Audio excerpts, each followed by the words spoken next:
Hey guys, how's it going? I want to do a quick video to basically discuss my experience attending E3 2016, the actual event this time. You guys know that for the past 3 years I've been going to the press conferences for E3, but just because you get into the press conferences doesn't mean you actually get into the actual event. A lot of people don't actually realize this, but the press conferences are a completely separate entity from the normal events. Just because you get into the press conferences doesn't mean you get into E3. Or just because you get into E3 doesn't mean you actually get into the press conferences, alright? So that being said, this is the first year that I was able to attend. I pretty much have to say a huge thank you to Machinima, my network company, because they are the ones who got me in. I know, surprising, right? So they basically got me a media pass, and with that I was able to basically walk around the whole shore floor and go to different companies and set up interviews and stuff like that. The media pass does not actually grant you as much freedom as you would think it would. A lot of people would assume that, okay, media pass, you get to play all the exclusive demos, you get to go behind closed doors. No, you actually don't get to do that. They really have those behind closed doors demos for people like who work at like the big companies like the IGNs, the GameSpots, Kotaku, things like that. All right. If you are just someone like me, or you're just like a YouTuber or someone like that, you aren't gonna be able to get into those closed behind door special gameplay presentations. You just get to experience what's on the show floor, and you also get to set up interviews with certain developers and things like that. I did not actually attempt to do the latter. It was my first year attending, so I wanted to make sure that I wanted to experience and really explore as much on my own. I didn't want it to feel like, okay, I have to go here at this time, I have to go here at this time. I wanted to allow myself as much freedom as possible to basically just sit there and have fun and enjoy myself, while I was there, having to soak it all in, if you will. So it's the biggest surprising thing to me was that it's actually a very small event compared to like CES 2016, which is what I went to earlier this year.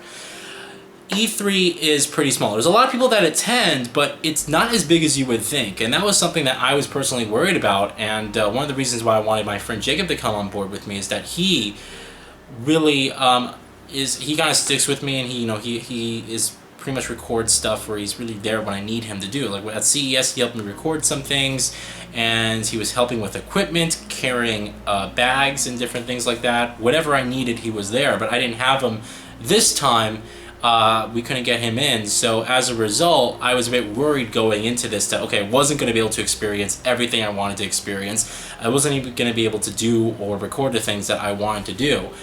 And pretty much I got to see everything that I wanted to see, but unfortunately I wasn't able to record a lot of this stuff either. It's really hard. If Jacob was there, I would have been playing the game, and I would have had him recording my gameplay demo alongside, me playing the game. But because I didn't have him, I'm just one guy.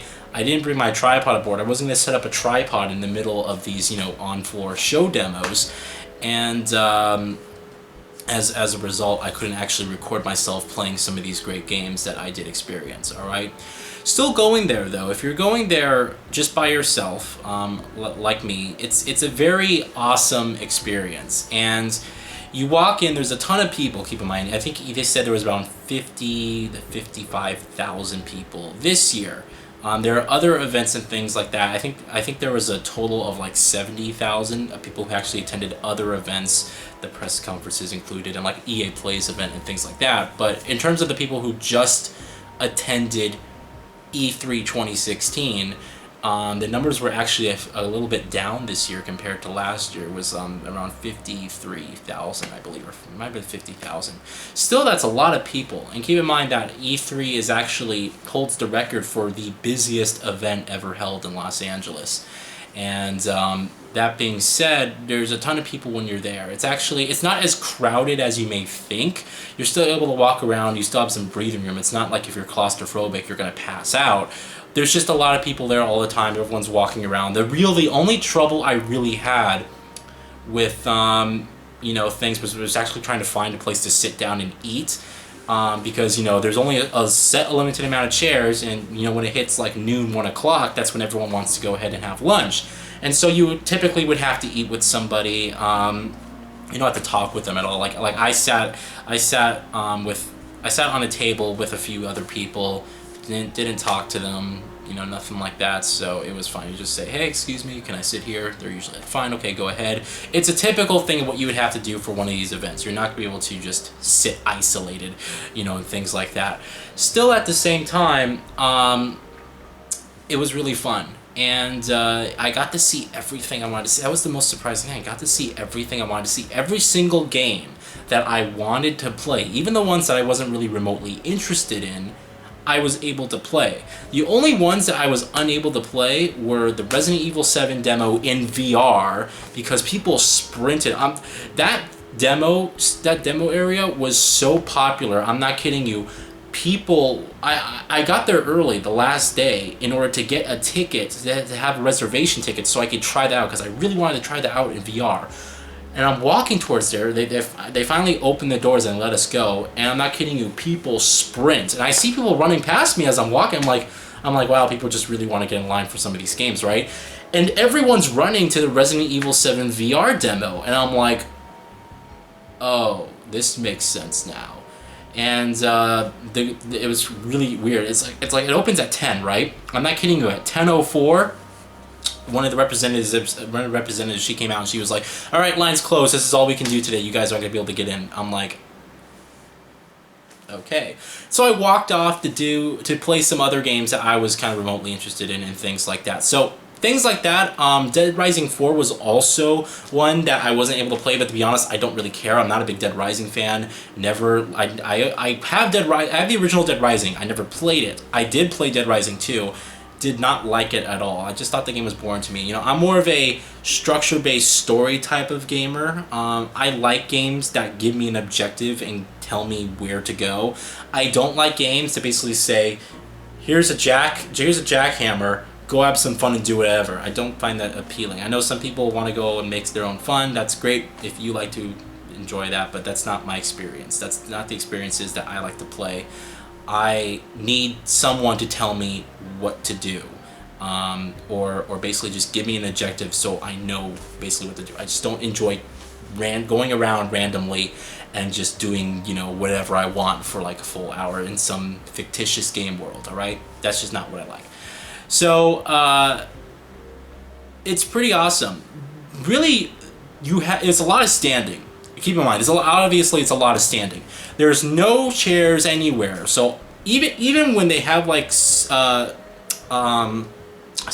off booths for like game demos, like they had one, like Ubisoft had like their own little pedestal thing for Honor as well as Ghost Recon Wildlands, and there's no chairs. You stand, and I think they do it on purpose. I think they don't want you to get comfortable. Because if you do, then you're going to want to keep playing and playing and playing. There's no chairs. You have to go to one of the sitting areas, like food, for instance, to find a chair. You sit in line for hours. The longest time I had to sit in line was for Recore on Xbox One. It was not worth it, but I had to sit in line for 2 hours. And I stood there for 2 hours. My legs, this is in the morning too, my legs were just killing me. And even after the first day, my legs were killing me. So you have to wear really comfortable shoes. Like if you're wearing like runner shoes, like good idea. But if you're wearing like something like flat tops, like Vans or something like that, if people still wear that, it's not comfortable at all. It's really not. Make sure that you're wearing the most comfortable shoes possible, because it's going to come in handy. But even if you wear the most comfortable shoes possible, you're going to end up, your feet are going to end up hurting. And I was just in an enormous amount of pain, especially on the last day and stuff. And I was hanging out with Broken Games HD and 3MG Live and Breezy and a few other people there. And they're all laughing at me as I'm limping. I'm literally limping, like, you know, in terms of walking with them. And they obviously know how I feel, but it was really painful. So that's really what it was like. The food there, this is not my first time being at the convention center. I used to go actually a lot for the Los Angeles car show. I haven't been to the LA car show for so long, many years ago, but I went. The food there is decent. It's just way overly priced. Of course, you're there. They know you're there. They're gonna fuck you in the ass, right? So we're talking like I think it's $12 for a cheeseburger. And it's a good, like, it's better than fast food. It tastes better than fast food, but it's nowhere near, like, restaurant quality. $10 for chicken tenders, and they give you fries with this, of course. And it's good, but it's nowhere near restaurant quality. It's, like, somewhere between fast food and restaurant. It's, like, in the center right there. That's how the food tastes. A large drink, which is really around, I think it's, like, 32 ounces, is, like, $4.50. So they know you're there, and they're gonna fuck you in the ass. Parking is $20. You have to park at the convention center, so it's $20. And for people like me, you know, obviously I have a car. Since I live here on the valley, I have to drive to downtown, so I have a car, and to park it was $20. I think at the end of everything, I probably spent a combined total of, if I just count of me just being at the E3 event, it was $60 total to park for those 3 days, because it's $20. I probably spent around $150 to $200 just in terms of necessities. Parking, food, things like that. That was E3. So it's expensive. Make sure that when you go there, you bring like $200 just to get the necessities out of the way, alright? Sometimes and even there's other stuff there that you can buy, and they sell things at like a discounted price, so you may even want to bring a lot more money. You're going to end up spending a lot of money during E3 regardless, alright? It was just really awesome, you know, being there and being around that vibe. You're with a bunch of people, a bunch of like-minded people. You know, of course, there's industry executives there, and there's developers there, and there's people there who just, you know, are there to cover a certain amount of games and things like that. But everyone there is there for a common purpose, and that is to celebrate gaming and to appreciate what gaming can do and to show off brand new gameplay experiences.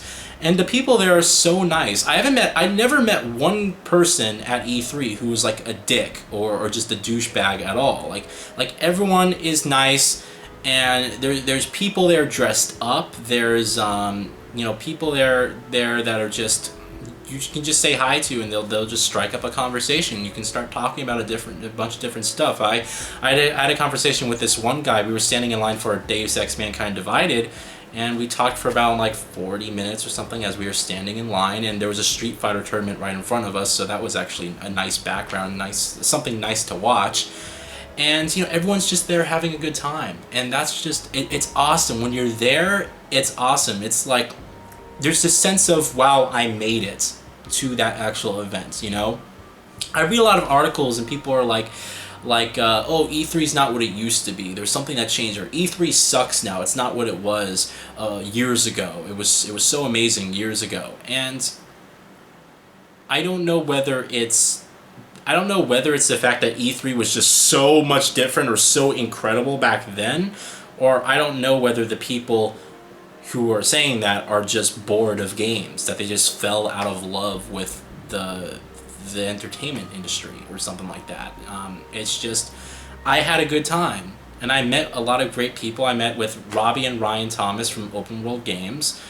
I met with Broken Games HD and 3MG Live and Breezy and all those other people that, you know, these are people that I've watched for years, and people that are, I consider, you know, friends of mine just from YouTube and stuff. But meeting them and hanging out with them, and they're all great, they're all cool people, and they're really respectable and very kind, and everyone's just there to have a good time and to celebrate the art of video games. And playing games before release is great. It's not as luxurious as you may think. A lot of people, when I say I played Sniper Elite 4, a lot of people are like, dude, I'm freaking looking forward to the game, that's so awesome, I wished I was there.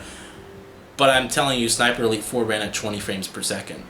And that's no lie, the actual Sniper Elite 4 demo they had there was running at 20 frames per second. So I know they delayed the game. Thank your fucking, I don't know, just thank the Lord that they delayed the game, because that game was practically, it was like, here's unplayable, here's Sniper Elite 4 E3 demo. It's like right there. Like it was really close to being unplayable the way it performed. Even Deus Ex Mankind Divided, I was playing on Xbox One first. I got back in line to play the PC version, but I played it on Xbox One first. 25 frames per second it was running at. And that game's coming out soon, so I'm a little bit worried. So So even though even though you're like, oh, you get to play games early, the games are in beta, alpha. They don't run that well. They're not optimized at all, and it's not as luxurious as you may think it is. It's a lot of fun. It's just not as luxurious as you may think it is. It's not like you get to play the.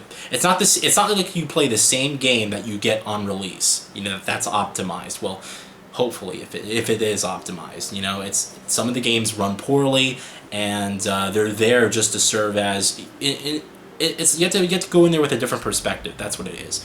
Instead of saying I'm about to play a game that I'm really looking forward to, you're basically instead of looking for, okay, this game's a lot of fun to play and it's really awesome, really good. Instead of looking for games and treating them as like demos and stuff that like, oh, I'm gonna play this and if I like it, I'm gonna buy it. Instead of looking at it from that perspective, look at it from the perspective of seeing what the developer's vision is. Like, I'm playing this game, I'm going to play this early demo of this game. What is this developer's vision for the final product?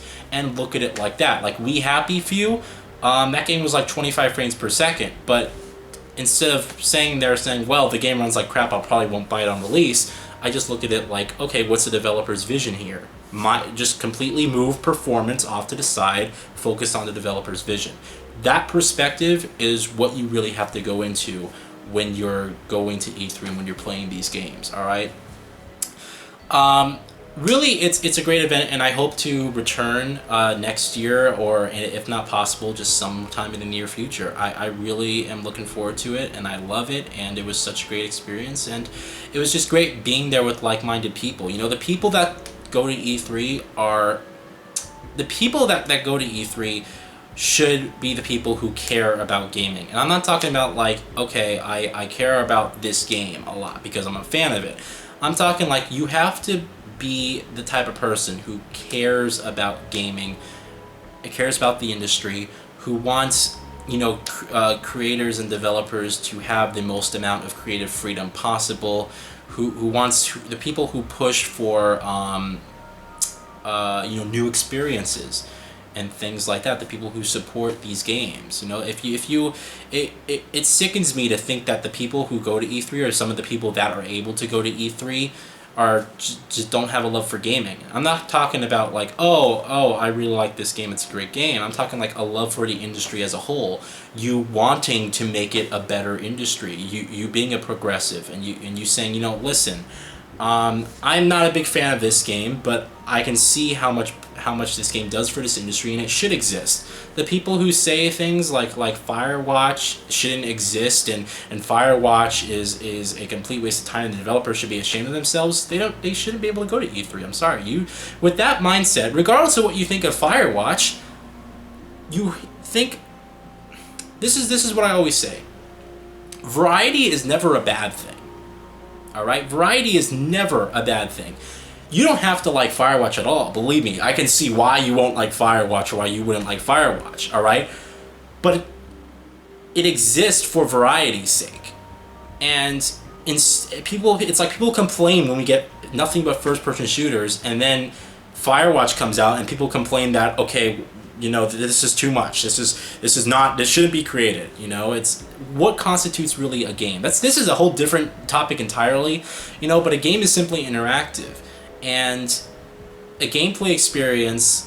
A game should be more than just it's having great gameplay and just it's all about the gameplay. You know, a game can be more than that. It can be nothing. It can be an experience that may not necessarily have much involvement, but has some degree of involvement. And that involvement, no matter how little or how much, is what makes a video game a video game. Involvement, all right?